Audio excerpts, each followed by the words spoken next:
What's up nga pala mga guys at sa inyo, at kung sa lupalop ka man naroroon, nandito na naman ng mga walang future pero may panindigan ay wala na namang magawa sa buhay. Kaya pumunta kami ng Balengke para maghanap na naman ng pre-taste.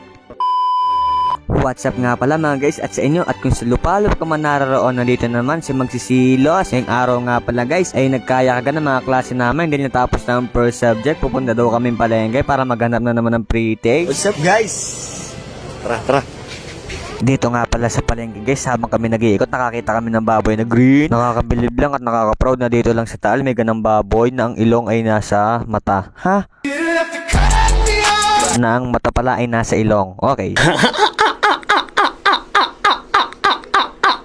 Kaming dalawa nga pala ni Evan may walay muna sa aming mga klase kasi didiskarte kami ng aming makakain. Pero inaalok kami dito sa school supplies ng glue, pre-taste daw. Pero siyempre wala nga kami future kaya tinanggahin namin yung grasya. Kaya pumunta muna kami sa wet market para hanapin ang aming mga klase. Pero habang papunta kami may nakaakit ng aking bansin, ang malalaking pipino, panis. Nakakabilib at nakaka-proud lang talaga na taalang merong ganun. At nakita ko na agad ang mga klase kong walang future at agad ko na agad itong pinuntahan. At pagpunta ko agad sa mga klase ko, tinanong ko agad kung naka-pre-taste na ba sila. Sabi nila hindi pa daw, i-deliver pa daw sa kanila.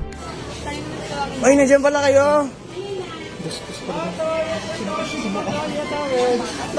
At dumating na nga sa mga klase ko yung pre-taste at agad naman jamming ko agad mga ito para makatikim naman sa kanilang pre-taste.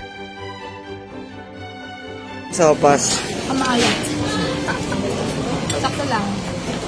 Balita ko may pre-taste dito. Apre.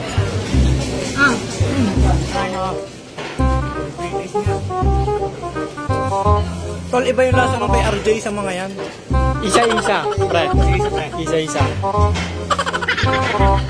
Mami yung kay Loudon. Yung kay Loudon, para daw mas masarap yan.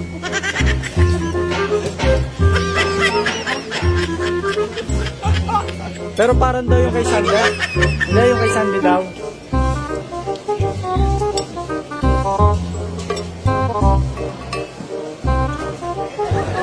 Si Angelica nahihilaw. Gusto rin natin na Ayaw na. Ayaw mo na? Ayaw na. Ayata.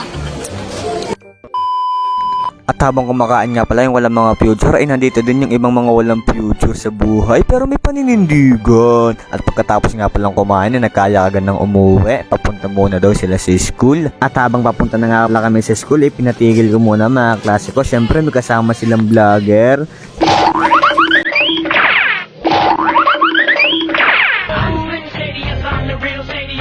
Slim Shadys are just imitating, so won't the real Slim Shady please stand up?